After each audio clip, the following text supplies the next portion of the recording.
Nagbanta ang Iran na maaaring lalo pang tumaas ang presyo ng langis habang patuloy ang pag-atake ng Estados Unidos at Israel sa kanilang bansa.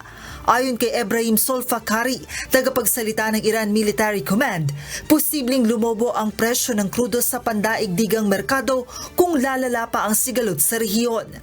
هرچه سریعتر آمریکای جنایتکار و رژیم وحشی صهیونیستی را از چنین اقدامات بزدلانه ضد بشری برحذر دارند تا شعله‌های آتش و جنگ بیش از این گسترش نیابد. در غیر این صورت اقدامات مشابهی در منطقه صورت خواهد گرفت و اگر تحمل نفت بیش از بشکه‌ای $200 را دارید این بازی را ادامه دهید.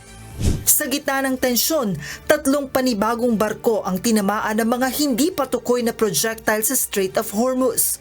Kabilang sa mga nasira, ang isang Thai flag bulk vessel na tinamaan ng 2 projectile na nagdulot ng sunog sa engine room at nag-iwan ng 3 crew member na nawawala.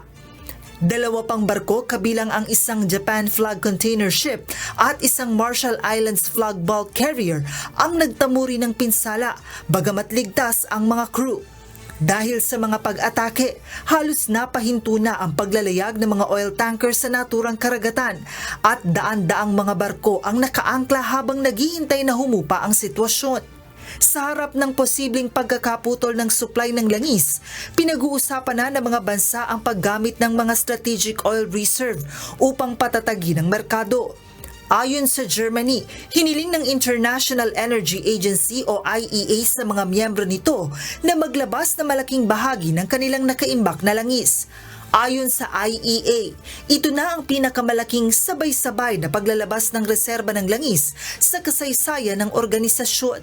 Sa pahayag ni IEA Executive Director Fatih Birol, sinabi nitong unprecedented ang mga hamon na kinakaharap ng global oil market sa kasalukuyan. Tinatayang may mahigit 1.2 bilyong bariles ng emergency oil stock ang mga miyembro ng IEA at may karagdagang 600 milyong bariles pa na nakaimbak sa mga industry stock na nasa ilalim ng mandato ng mga pamahalaan.